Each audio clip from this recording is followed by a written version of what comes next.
Meet Jason. Jason is a contracting officer with the U.S. Army. Jason recently awarded a contract valued at $1 million to build a 1/4-mile running track at his fort. While performing the contract, the contractor was clearing a plot of land and grading the ground when he ran into a large rock. So Charlie, the contractor's project manager, asks an on-site government employee if he should remove the rock. "Of course," replies the government employee. So Charlie begins to remove the rock. But as they attempt to remove it, they find the rock to be much larger than they ever suspected. So to remove the rock, stay on schedule, and most importantly, keep the bosses happy, Charlie does 5 things. Rents a large crane with an operator for 3 days, $6,000. Uses 5 workers for 8 hours per day for 3 days shoveling and maneuvering the rock. 5 workers times 8 hours times 3 days times $30 per hour equals $3,600. Stops performance for other employees. 6 workers times 8 hours times 3 days times $35 per hour equals $5,040.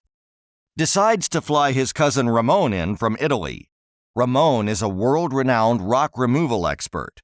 $40,000 private plane ticket plus $11,000 per day times 4 days plus per diem $2,000 equals $86,000. And Charlie has a candy bar to power him through the day, $1.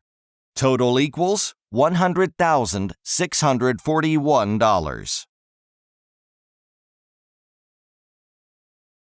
Charlie completes the project ahead of schedule, and everyone is happy. Good job. Except Charlie.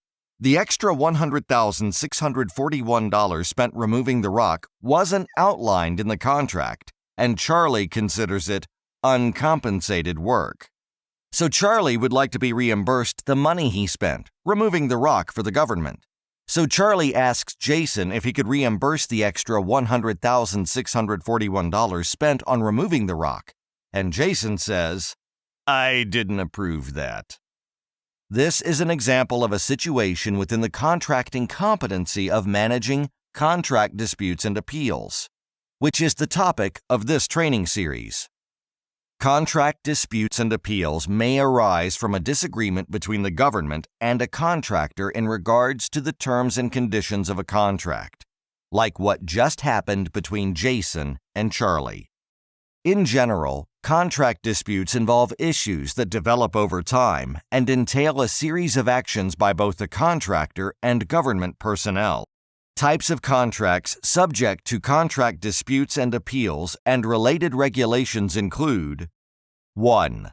The procurement of property. 2. The procurement of services. 3. The procurement of construction, alteration, repair, or maintenance of real property. Or 4. The disposal of personal property. There are 4 primary ways for resolving disputes, which are 1. Negotiating of a request for equitable adjustment. 2. Negotiation of a claim. 3. Alternate dispute resolution. And 4. Appeals. We will look closer at each of these methods of resolving disputes in the following modules. Next, we will take a look at the Contract Disputes Act of 1978. The CDA establishes procedures and requirements for asserting and resolving these types of disputes. See you soon!